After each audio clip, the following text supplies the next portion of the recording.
Sí, doctor. Sí, doctor, buenas tardes. Muy buenas tardes. Bueno, vamos a empezar la clase de hoy, la cual es la segunda parte de la clase anterior. Recuerden que hablamos de la clase de introducción al estudio de la medicina psicológica en la primera parte y hablamos las generalidades de la materia, algunos aspectos. Hablamos también del campo de la psicología médica, hablamos de los casos clínicos que dan paso a entender mejor al cerebro, a la mente. Revisamos la visión dualista de Descartes entre lo que es la mente y lo que es el cuerpo, y actualmente es una visión monista donde se va uniendo cada vez la experiencia de que la mente y el cerebro y el cuerpo en realidad son parte de una misma experiencia vital, ¿sí?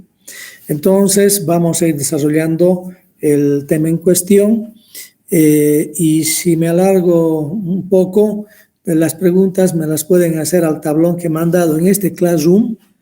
Les he mandado material para que puedan revisar, y a través de este Classroom también puedo recibir las preguntas y todo que tengan ustedes, ¿ya? Entonces, siguiendo con el tema de la medicina psicológica, básicamente lo que nosotros tenemos que saber es que la medicina psicológica, los problemas psicológicos y psiquiátricos tienen unos criterios diagnósticos para poder establecer el problema que estamos enfrentando. Igual que el organismo. Díganme ustedes, ¿cómo sería un diagnóstico de una apendicitis? Cuando una persona tiene una apendicitis, ¿qué problemas podríamos encontrar?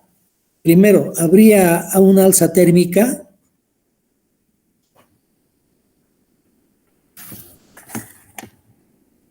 ¿Tendría fiebre el paciente? Doctor.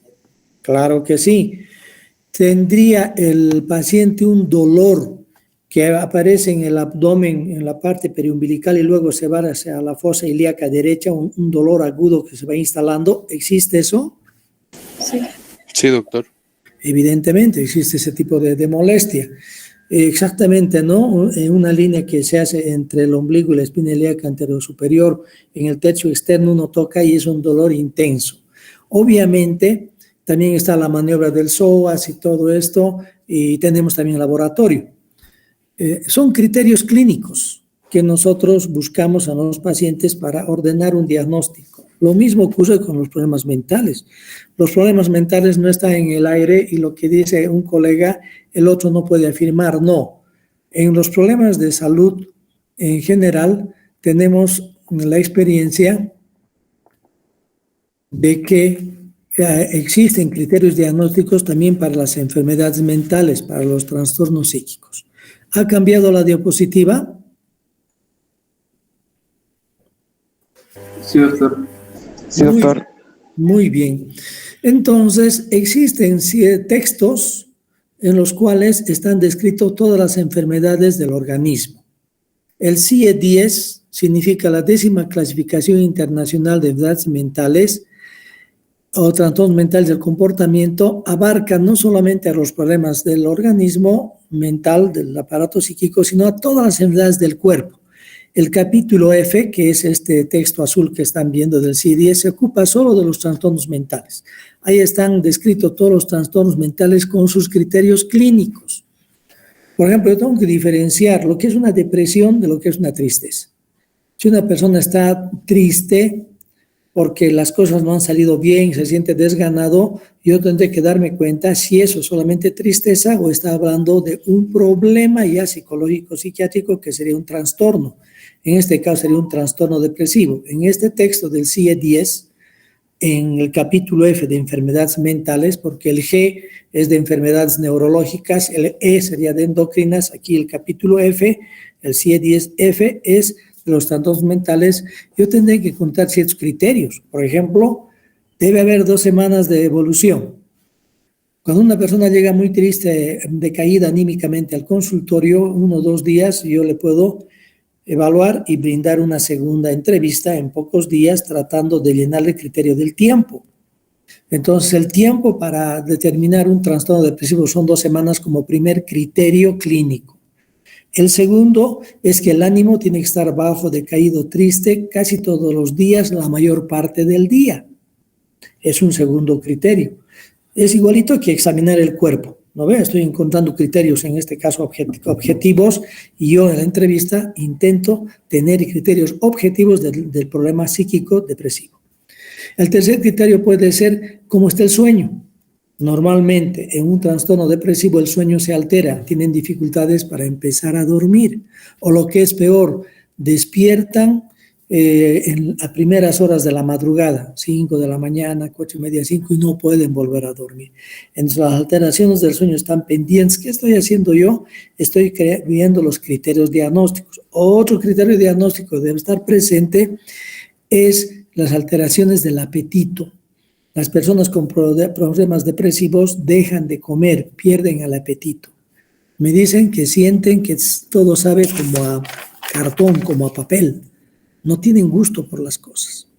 Entonces, ese es otro criterio. Luego viene también la energía, una sensación de cansancio, una sensación de pérdida de energía para enfrentar las cosas. Hay médicos que pueden confundir los trastornos depresivos con problemas de cáncer. ¿Por qué? Porque hay inapetencia y pérdida de peso, importante pérdida de peso. Entonces, a veces descartan esas cosas antes de hacer las referencias.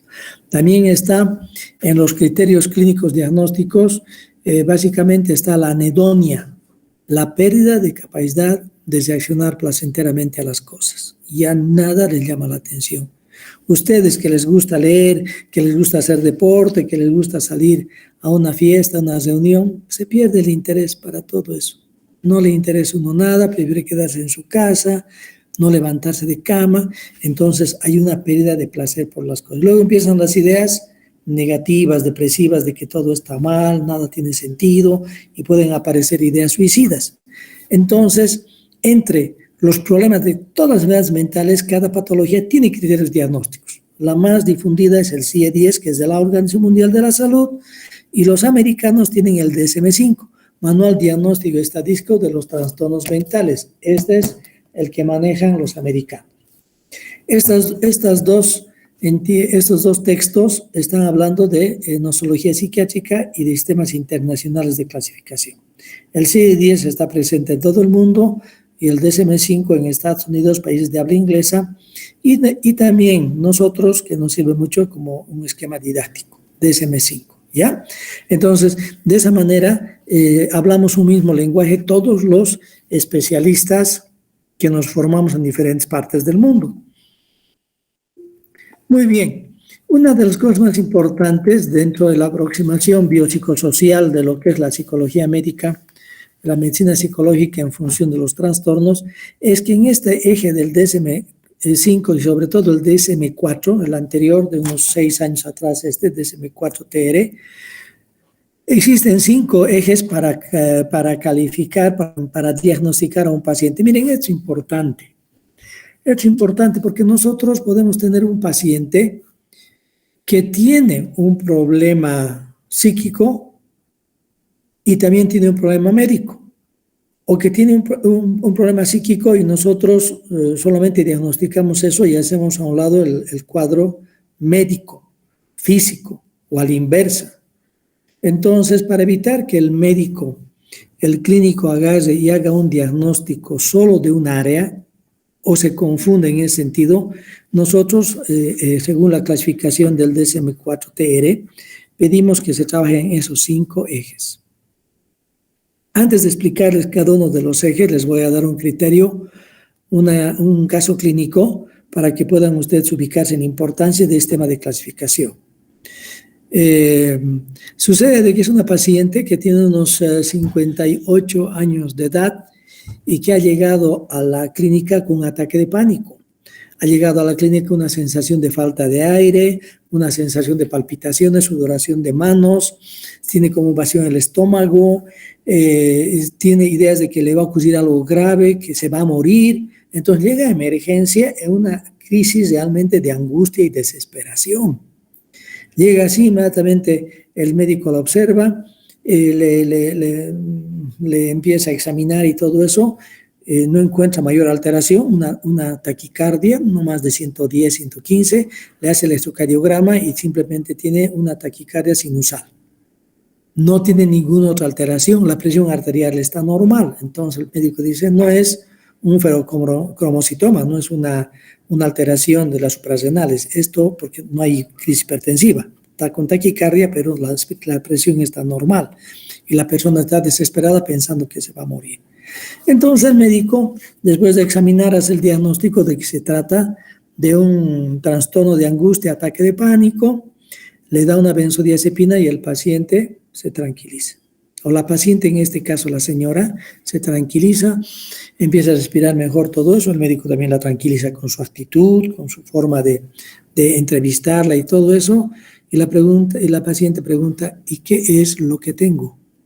Y el médico responde, son solo sus nervios, no hay mayor problema.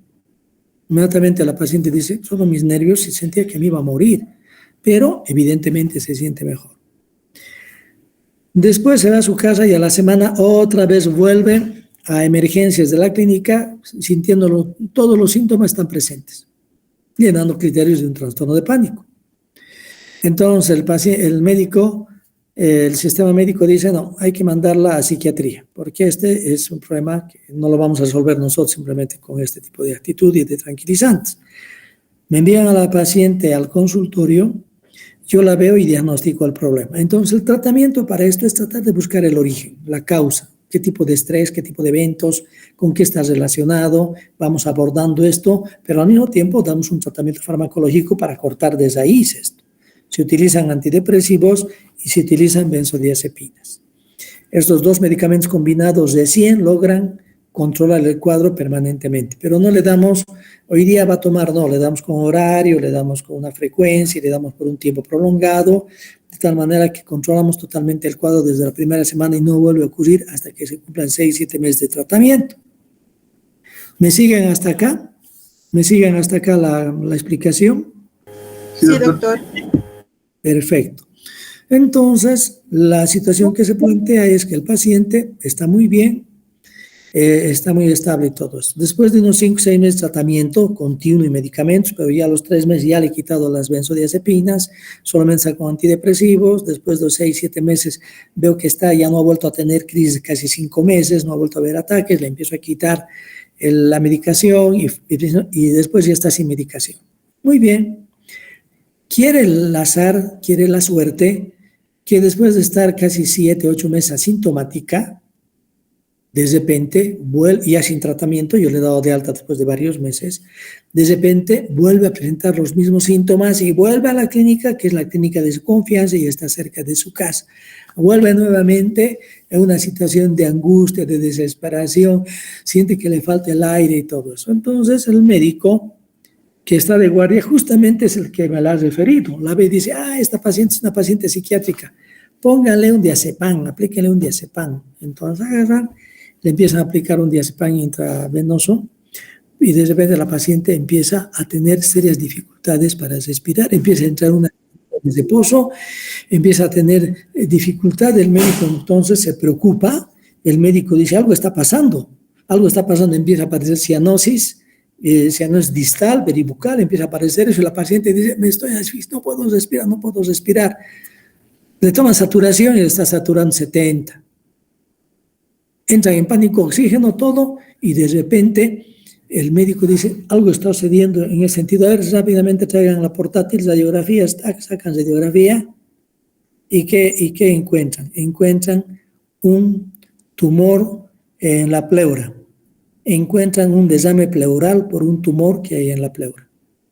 La paciente no está con ataque de pánico. La paciente está haciendo disnea porque tenía un hidrotórax.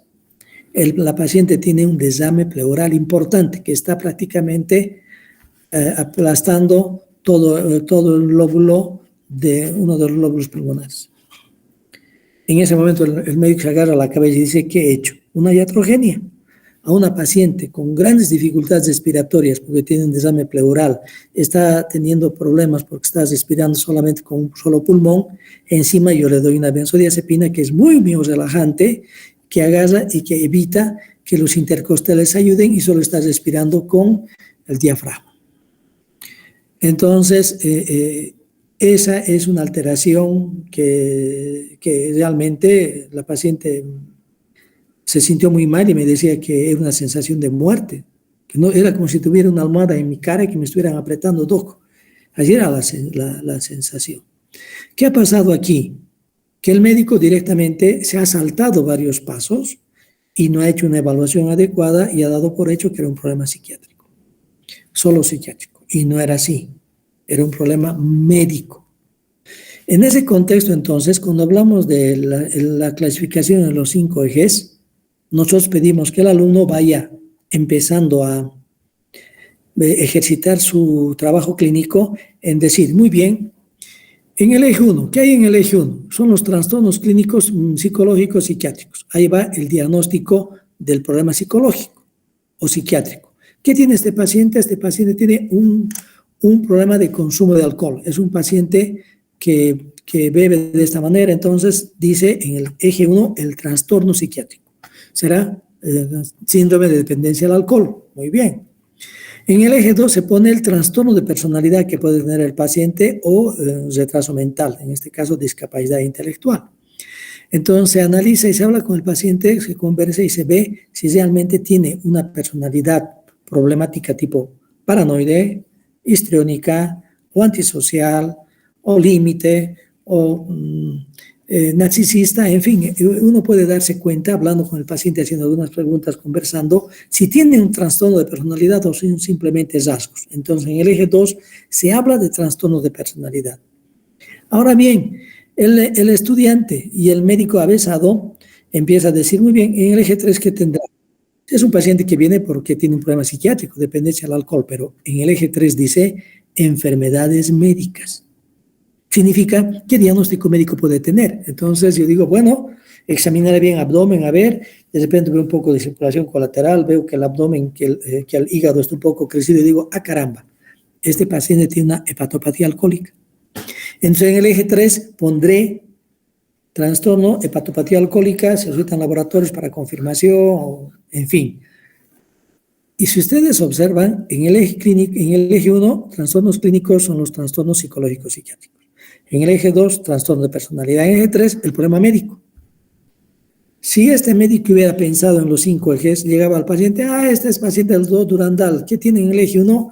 Tiene un trastorno de pánico, listo, ahí se quedó.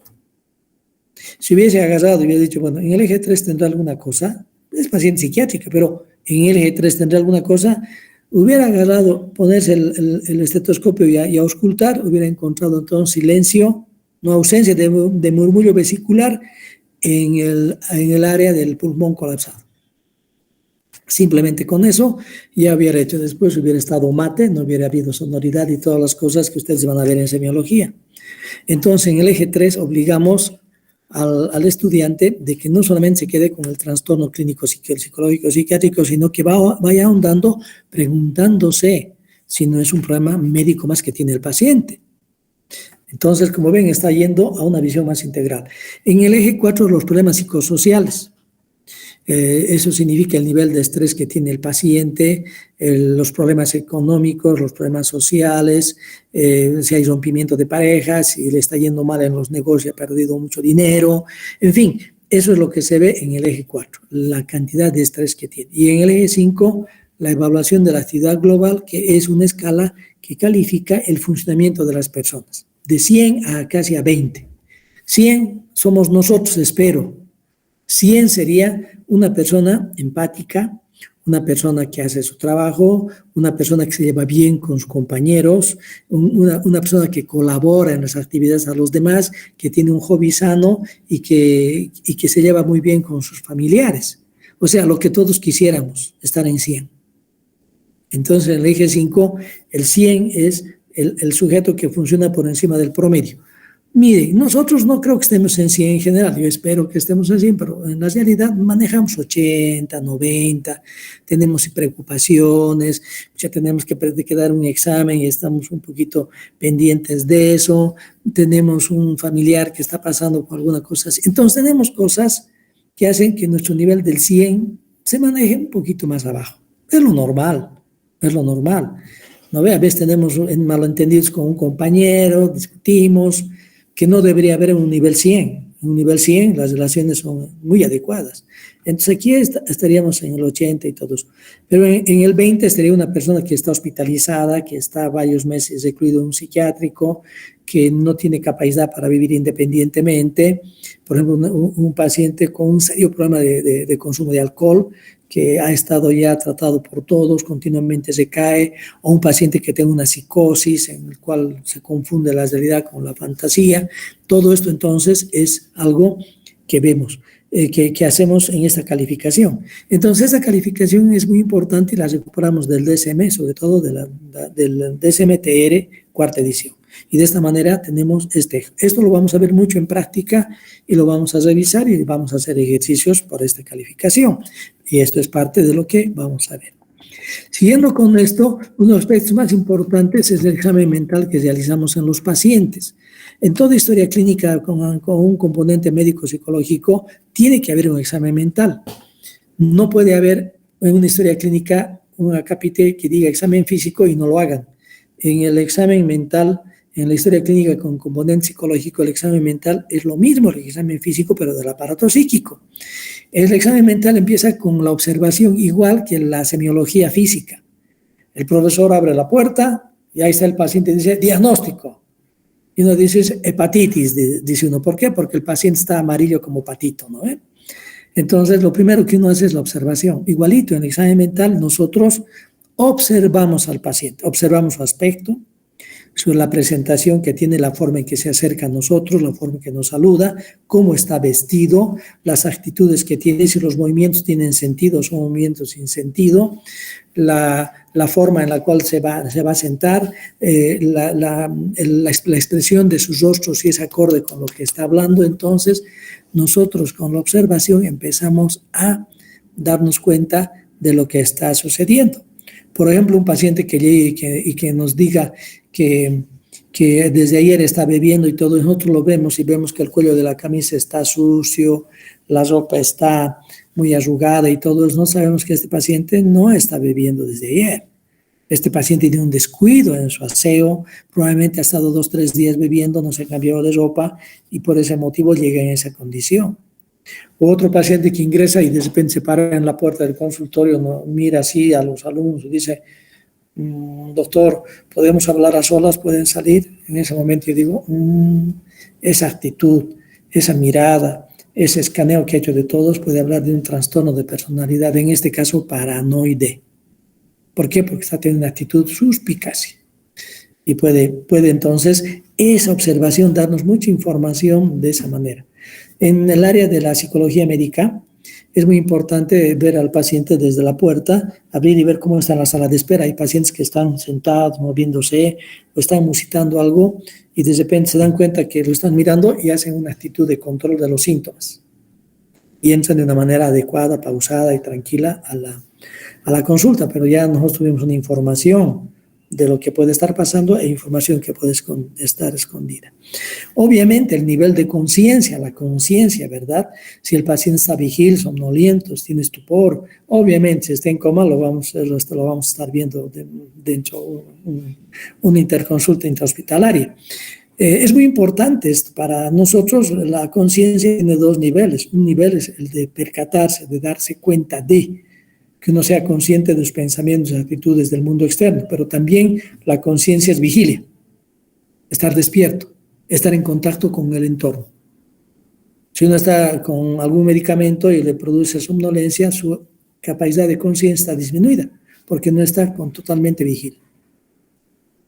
Entonces, con un examen mental adecuado, nosotros podemos ver a un paciente y si el paciente está como perdido, está mirando a otro lado, le hablamos, no nos responde, nos acercamos un poco a él, hacemos un sonido y el paciente prácticamente no ha escuchado, ese paciente está con una alteración de la conciencia, con su nivel de conciencia baja, puede ser neurológico, puede no ser psiquiátrico. Aunque no nos responda nada, aunque no nos diga nada, pero ese es su nivel de conciencia en relación a la vigilia. Al estar disminuida nos pone en alerta. Es un paciente potencialmente con problemas neurológicos. ¿Por qué? Porque un paciente que no quiere hablar psicótico, lo que va a hacer es seguir con la mirada. Le vamos a preguntar algo, no va a responder, pero sin embargo va a estar atento al entorno, nos va a seguir, nos caminamos y él nos va a seguir, nos va a mirar. Ese paciente está conectado con su entorno, está adecuada la atención, ¿sí? Pero no quiere hablar. Ese paciente es más del área psicológico-psiquiátrica. Todo esto vamos a ver, la orientación en las 3 esferas, en tiempo, espacio, lugar, la atención, que es parte de la conciencia. Si el paciente está atento a esto, se está distrayendo mucho en lo que está ocurriendo, ¿sí? Activa es la atención que hacemos propositivamente. Es como en la oscuridad un faro de luz que alumbra la noche. Esa es la atención activa.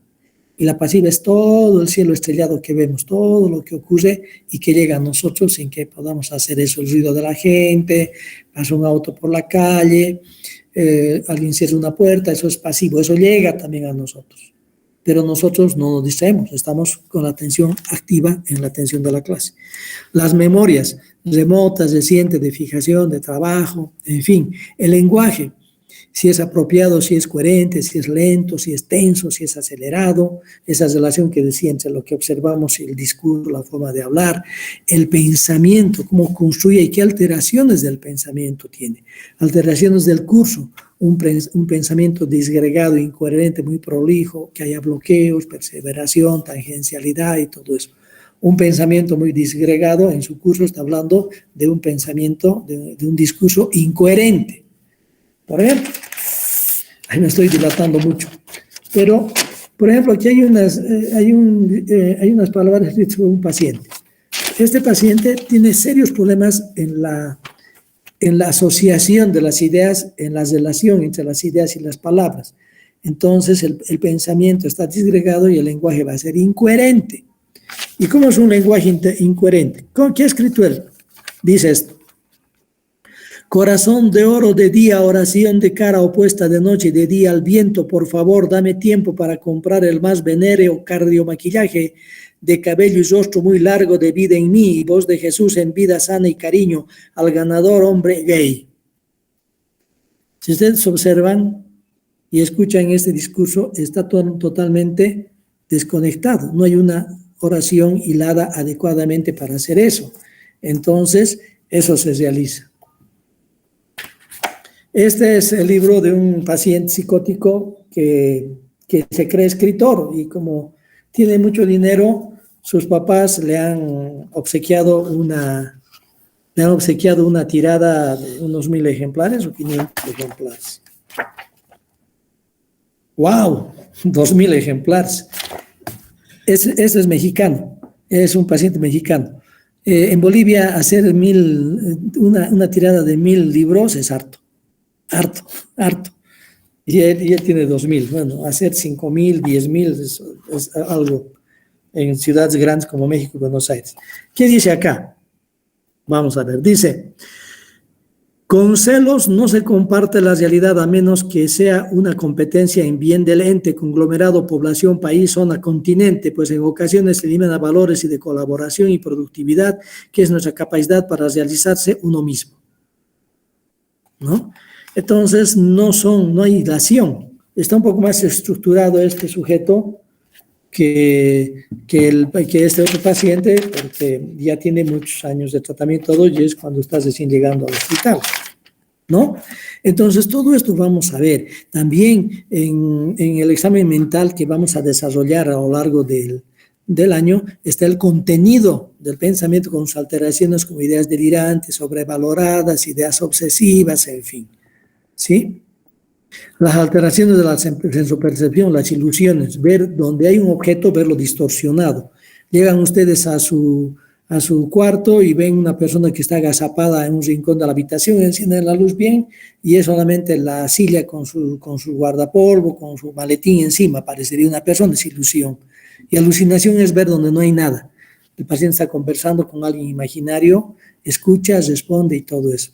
La película Mente Brillante es una película con un mundo alucinatorio complejo, visual, auditivo y todo eso. La afectividad, hablamos de depresión, evaluamos todos los trastornos del afecto, el nivel de inteligencia, si el sujeto es normal, si es capaz de responder a ciertos cuestionarios, cierto interrogatorio, cosas de cultura general, si tiene discapacidad intelectual o lastimosamente, después de tener una buena capacidad, está demenciando la personalidad, la forma de ser, las actitudes que tiene, las relaciones con los demás, la responsabilidad o la permisividad. Todo esto entonces es el examen mental que se realiza dentro de lo que es la evaluación psicológico-psiquiátrica de un paciente, que está dentro del abordaje integral. Entonces, se darán cuenta ustedes que al hablar de los ejes, al hablar de todo esto, estamos dándole una dimensión social a la medicina. Entonces, biológica, psicológica y social. Entonces, debemos recordar que somos seres sociales. No existe el ser humano aislado. El aislamiento extremo es una forma de locura, ¿no? Una forma de psicosis. Entonces, estamos nosotros en la necesidad como seres humanos de compartir la vida. Entonces, de esta manera, somos seres sociales, pero ha habido muchas transformaciones en los últimos 100 años por el gran avance de la ciencia. Por ejemplo, en relación a la salud, antes las instituciones eran caritativas. Era amor al prójimo y cuidarlo. No había más, no había remedios, eran lugares donde el paciente como auspicio se iba a morir, instituciones de solidaridad social, pero poco a poco ha ido la iglesia, poco a poco retrocediendo de este manejo y ha ido entrando cada vez más el médico y el conocimiento científico. Entonces, actualmente hay profesionistas libres y servidores públicos como somos los médicos. Tenemos actividad independiente, pero también estamos al servicio del Estado. Entonces, la sociedad planifica la salud, el Estado emplea al médico y le dice lo que espera de él y nos da las pautas, las normas con la Constitución Política del Estado, la Ley 3131 del ejercicio profesional médico. Un gran cambio grande ha sido el reconocimiento de que la salud depende de varios factores que están muy unidos entre sí. En eso mucho ha aportado la salud pública. La estructura económica es fundamental. No hay presupuesto para salud, no se pueden hacer los planes de salud, no se pueden establecer campañas de promoción y de detección si no tenemos dinero que apoye eso. Entonces, la economía es importante, el estado de nutrición de la gente para las defensas, el nivel de educación. Esto es algo que hay que subrayar, el nivel de educación es fundamental. Una sociedad más educada es una ciudad más sana. Las condiciones de vida, la salubridad, todo esto implica que la salud tiene que tomar en cuenta todos estos aspectos. En los aspectos psicológicos, psiquiátricos, imagínense, la pobreza es algo que corta las posibilidades de desarrollo de potencialidades y de llegar a la educación. Entonces, todo esto es algo que nos preocupa y debemos trabajar dentro de esta dimensión social. Por eso hubo un cambio en la definición de salud, porque recuerden que hace muchos años la salud simplemente era la ausencia de enfermedad. Ahora eso no es suficiente. Tengo también las capacidades del sujeto para poder desarrollarse, desplegarse en todas sus potencialidades y estar al servicio de su sociedad. Entonces, en esto ha influido mucho la dimensión social de la medicina. Apoyando la dimensión social y la visión biosocial está la teoría general de sistemas, que simplemente vamos a mencionar. El organismo como totalidad es un sistema cuyas partes están en interacción dinámica y la totalidad es más que la suma de las partes, es mucho más, es como la conciencia. Esta capacidad de darnos cuenta de, que va a ser motivo de una clase, hablar solo de conciencia, hasta 2 clases, el hecho de que nosotros nos percatemos está en función de que es algo que sobrepasa la simple observación del sistema cerebral, del cerebro. Es una emergencia, la conciencia es una emergencia de la función del cerebro y los lóbulos. No se logra explicar uno cómo funciona la conciencia. Analizando las partes no se llega a una conclusión. La totalidad sobrepasa a esa suma simple de las partes. Los sistemas cerrados mecánicos son parte del organismo. La mayoría de la conformación del organismo son sistemas abiertos en la teoría general de sistemas, donde una cosa repercute en todo. Un sistema cerrado, por ejemplo, sería el sistema musculoesquelético y los reflejos. A un paciente que le podemos hacer el reflejo patelar o aquiliano, le golpeamos en la rótula, su pie se extiende, es simplemente algo que es un efecto y una respuesta a un estímulo, nada más.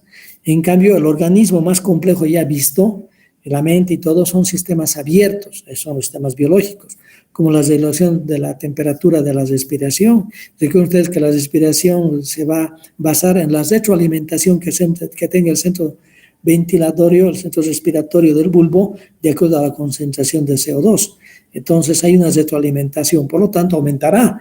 Cuando aumente más el CO2, aumentará más la frecuencia de respiración para tratar de equilibrar eso. Claro, al hiperventilar ocurre un problema, pero normalmente es un sistema de retroalimentación y son sistemas abiertos. Entonces, el modelo de sistemas abiertos nos está mostrando que hay una continua interacción con el ambiente del ser humano y es el más apropiado para estudiar la medicina psicológica porque tenemos que ver aspectos de la propia biografía, de la propia historia y todo eso. Uno de los ejemplos mejores para ver esta relación de un sistema abierto de retroalimentación es la interacción circular de la comunicación. Antes se pensaba que la comunicación se basaba simplemente en que yo hablaba, yo era el emisor y ustedes eran el receptor. Después yo me callaba y ustedes tomaban el papel de emisor y me hablaban a mí y yo me convertía en receptor. En la práctica ya hacemos esto. Yo estoy hablando, me están escuchando y luego les digo, muy bien, ¿qué opinan ustedes de esto? Y ustedes me hablan y yo los escucho. Pero no es así la comunicación y no es así el sistema circular en teoría de sistemas. Cuando yo estoy hablando, al mismo tiempo estoy recibiendo información de la atención, de la forma en la cual ustedes me están escuchando, de la aceptación que tengo, de la atención activa que tienen y todo eso. Yo me estoy dando cuenta de eso mientras hablo. Igual cuando ustedes empiezan a hablar, ustedes se dan cuenta de lo que yo estoy enviando como información sin decir nada. Entonces no soy un receptor, soy alguien activo que estoy dando información. Por eso es imposible no comunicar. Es imposible no comunicar. Ustedes llegan al avión, abordan, se están sentando, ven una muchacha que está mirando la ventanilla y ustedes le dicen, bonito día para viajar, ¿verdad? La chica no dice nada, pero ya dijo, ya se comunicó. Dos maneras. Una es mirando a la ventanilla y no diciéndonos nada. Ya comunicó, no dijo nada, pero ya ha comunicado. ¿Qué ha dicho? Que no quiere hablar. O puede mirar y puede sonreír tímidamente y mirar al piso y quedarse así, dando pie a que podamos seguir nosotros con la comunicación. Entonces, esto llamamos un sistema circular de retroalimentación de la comunicación humana que tiene que ver con el aparato psíquico. ¿Sí? Por eso la totalidad es mucho más que las partes. Pero también debemos reconocer la individualidad, que lo hemos visto al ver los rasgos de personalidad y la forma en que los rasgos de personalidad actúan sobre la enfermedad. La individualidad es algo que no se puede negar, es un hecho biológico, genético, hematológico, fisiológico, inmunológico, en fin. Entonces, la medicina psicológica trata de abordar esto con la visión biopsicosocial integral. Lo hacemos al examinar, al conocer y al diagnosticar en los 5 ejes, buscando ese tipo de situación. El modelo biopsicosocial, entonces, le permite entender al médico áreas como la personalidad, la relación médico-paciente, la psicogénesis de los síntomas, cómo los problemas psíquicos se convierten en problemas físicos, de tal manera que la mente y el cuerpo son expresiones de un mismo fenómeno en continua interacción con el ambiente personal y externo. Y también la teoría general de sistemas y la visión biopsicosocial nos dice que nada se puede percibir aisladamente. Estamos en un contexto, en una historia y tenemos una situación personal para enfrentar el mundo y somos producto de nuestro entorno, somos producto de nuestra realidad. Entonces tenemos que entender de esa manera y solamente entendiendo de esa manera entendemos al ser humano, porque el ser humano es un hombre, es un modelo más real, más complejo y más contradictorio porque no solamente es él, también son sus circunstancias. Entonces, el campo de la psicología médica, su campo de acción abarca conceptos sobre la psicología, la forma normal de ser, de actuar, de la personalidad del sujeto, también la psicopatología, las alteraciones en curso en el pensamiento, en los afectos, en la atención, en la conciencia, la relación médico-paciente con aspectos psíquicos e intrapsíquicos e inconscientes. Llega un paciente, me molesta, por algo me está molestando, tengo que analizar yo qué me está pasando como médico, por qué me está provocando eso. O un paciente me cae muy bien, yo estoy contento de que venga a la consulta. ¿Por qué? Algo me está despertando. Y yo también despierto eso en los pacientes. Mi actitud es un una cosa muy importante. El medicamento más importante para el paciente es la personalidad del médico, la actitud del médico. Eso es fundamental que se recuerden y eso les va a ayudar mucho a desarrollarse plenamente sus actividades médicas. Entonces, la psicología médica es un puente entre las ciencias biomédicas, como ser la neural, las bases neurológicas endocrinas de la conducta del organismo, y las sociomédicas, como es la relación familiar que existe, las reglas de la sociedad, el estatus, el rol que tenemos, en fin. Es una disciplina clínica, la medicina psicológica, que se aproxima al hombre sano y enfermo como una totalidad y una integralidad. ¿Por qué es importante la psicología médica? Porque es el primer contacto con pacientes con patología somática y mental. El médico es el que tiene este contacto primario. Muchas veces solamente a la punta del iceberg nos llega al psiquiátrico o nos llega a la consulta del especialista. La mayoría de la base de los trastornos psicológicos están vistos en atención primaria de salud, con médico general o médico de especialidad. Ellos son los que nos derivan.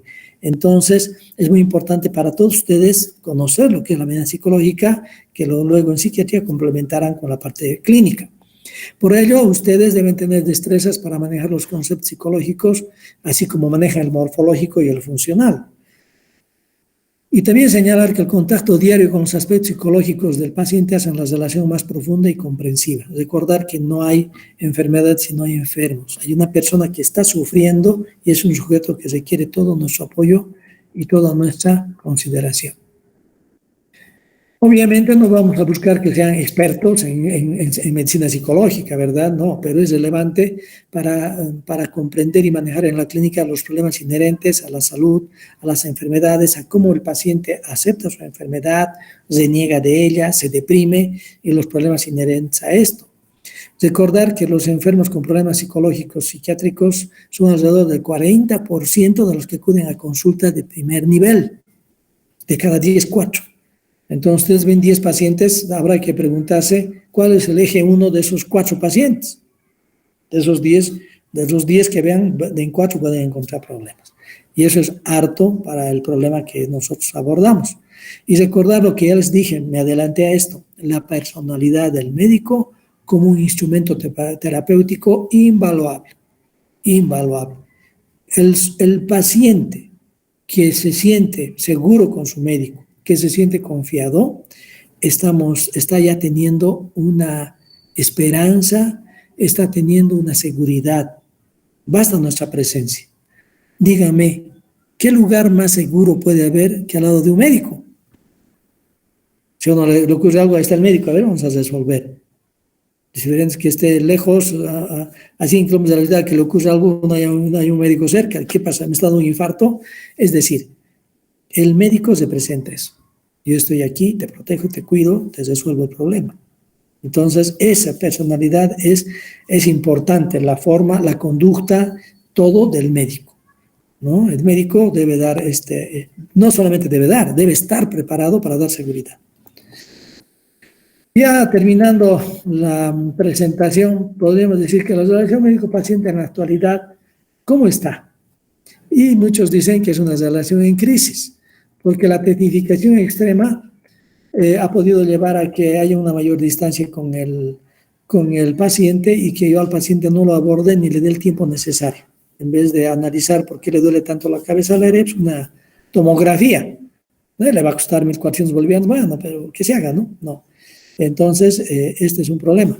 Luego, no dar importancia a la psicoterapia, la relación terapéutica que da lugar a la transferencia y a la contratransferencia en la relación médico-paciente. Ya hablaré yo de estos puntos en el tema de relación médico-paciente. Luego, la socialización de la medicina, mucho paciente que ingresa, ya tenemos apenas 10 minutos para ver a cada paciente, y la masificación de la atención, ¿no? A mí me bueno, ¿cuántos pacientes el médico general puede ver en una hora? O debe ver. Son 4. 4 pacientes a una hora. El especialista ve 3. Y el especialista en medicina psicológica, en psiquiatría, ve 2 en una hora. Y eso es poco, es poco. Entonces, ¿cómo yo puedo trabajar cuando me dan 4 pacientes, 15 minutos por paciente? Ni siquiera yo puedo llegar a saber cosas de su vida, biográficamente hablando y le voy a dar simplemente una receta. No, no, no. Entonces, en muchos lugares hemos logrado que la atención del aspecto médico, psicológico, psiquiátrico sea de por lo menos 30 minutos. Lo ideal sería 45, 30 minutos. Pero en lugares donde les dan a mis colegas de profesión, les dan 15 minutos, yo sé que están pasando una situación difícil de atención simplemente por llenar números que tienen que llenar. No, eso no hay que hacer. La calidad está también en el tiempo que requiere cada paciente en su caso. Luego, el hecho del Internet, la propaganda farmacéutica, que llegan con sus hojas de Internet de los pacientes bajo el brazo para tomar un examen. Sí, doctor, ¿qué medicamento me va a dar? Y además, pero he leído que dice esto provoca esto, estos efectos colaterales, ¿qué puede pasar en mi doctor? A ver, entonces, esto también es un problema que hace que el médico tenga que ser cauto, pero que tenga que tener la capacidad de estar al día de las cosas y poder tranquilizar al paciente y darle una situación adecuada. Y otra cosa también que puede provocar problemas son la escasa importancia de la relación médico-paciente. Muy bien, para finalizar, estamos ya pasándonos de la hora, pero recuerden que pueden enviarme sus preguntas al Classroom que he creado, donde están las diapositivas estas, para que puedan revisarlas y poder responder la mayoría de los cuestionamientos que puedan hacer en el Classroom de esta clase. Por ese motivo voy a crear un Classroom para que podamos también tener una vía de comunicación. Miren. Esta es la doctora Elizabeth Kubler-Ross. Elizabeth Kubler-Ross es una psiquiatra que ha trabajado en el acompañamiento de los pacientes en la última etapa de su vida y en etapas de duelo, en etapas del morir, en las últimas horas de los pacientes, en cuidados paliativos, ha trabajado intensamente y es una autoridad a nivel mundial. Lastimosamente ya se adelantó en este camino. ¿Sí? Ella dice que todos los seres humanos reaccionamos igual frente a eventos catastróficos. Aquí dice, reacciones psicológicas frente a la enfermedad que afecta a la relación médico-paciente. También puede leerse como las reacciones psicológicas de los seres humanos frente a eventos catastróficos. Todos nosotros atravesamos por estas etapas: negación, ira, negociación, depresión, aceptación. Cuando damos un diagnóstico problemático a un paciente, el paciente dice, no, doctor, usted está equivocando, no puede ser, doctor. Présteme las laminillas, voy a llevar donde otro médico. Tenemos que aceptar. No es que tenemos que enojarnos y decirle, ¿cómo usted no cree que yo soy capaz de poder hacer un buen diagnóstico? No, está en la etapa de negación, necesita tiempo para entender lo que le está pasando, debo comprenderlo psicológicamente hablando. Para eso es la medicina psicológica, para eso es un capítulo especial que le vamos a dedicar. En ese sentido, le diremos al paciente, tiene todo el derecho, señor, de hacer revisar las laminillas con quien desee. Y usted aquí a sus órdenes. Este paciente preocupado, porque si le decimos que tiene cáncer, todo su mundo está yendo abajo. ¿Va a ocuparse de educar a su hijo, mandar a su hijo al exterior a hacer un posgrado, o va a encargarse dinero para tratarse? Su vida está teniendo un cambio. Su situación familiar está teniendo un cambio, entonces no puede aceptar de buenas a primeras tener eso. Va a buscar que le digan que sí tiene, o sea, lastimosamente le confirmen el diagnóstico. Entonces, de la negación puede ir a la ira y decir, maldita la vida, ¿por qué me está pasando esto? ¿Por qué condenada suerte a mí me está tocando? ¿Por qué a mí? ¿Por qué a mí? Se enojan. Los médicos somos culpables porque no les ayudamos lo suficiente, las enfermeras son unas fodongas, flojas, el sistema de salud no les responde, con ira, con enojo. Les puedo dar que cada uno de estos 3 casos clínicos, eso tenemos que ver en el estudio de la materia y también en prácticas. La negociación, una vez que el paciente se da cuenta que con la ira, con la rabia no va a conseguir nada, tiene que decir, bueno, pues me someteré al tratamiento, ¿no? ¿Sabe, señor, tiene usted un tumor, un osteosarcoma en la tibia? ¿Y qué significa eso? Significa que le tenemos que amputar. No, ¿cómo es posible? Sí, le tenemos que amputar supracondilia por encima de la rodilla. No, no puede ser todo. Pero después de eso el paciente dice, ¿y qué voy a hacer? Me voy a morir como un tumor. Así que tiene que ir al consultorio y decir, doctor, vengo a negociar. Acepto que me amputen con la condición de que me salve la vida. Es decir, la negociación, la luna de miel entre el médico y el paciente. Porque el paciente acepta todas las indicaciones, párese de cabeza, tome 3 veces al día este medicamento, es decir, todo lo que nosotros le decimos al paciente lo va a hacer porque está anhelando curarse. Muy bien, le hacemos la amputación. Está 6, 8 meses así en sus controles y de repente uno de los controles encontramos que los ganglios inguinales están tomados. En los ganglios inguinales, en uno de los lados unilateral, existen células cancerógenas. Significa que había células en tránsito y que células en tránsito han tomado otra área del organismo. En ese momento el paciente se deprime, porque todo lo que ha vivido y su negociación se ha ido al diablo. Se deprime, se pone a llorar y entra en un franco estado depresivo. Ahí tenemos que entrar con todos nosotros, con los fármacos, con la psicoterapia, con esto de manejar las etapas, de evitar que entre otra vez en ira y todo, para que el paciente salga del problema depresivo y pueda enfrentar la última etapa de la vida, en este caso de este paciente, porque lastimosamente es irrecuperable y se nos va a morir.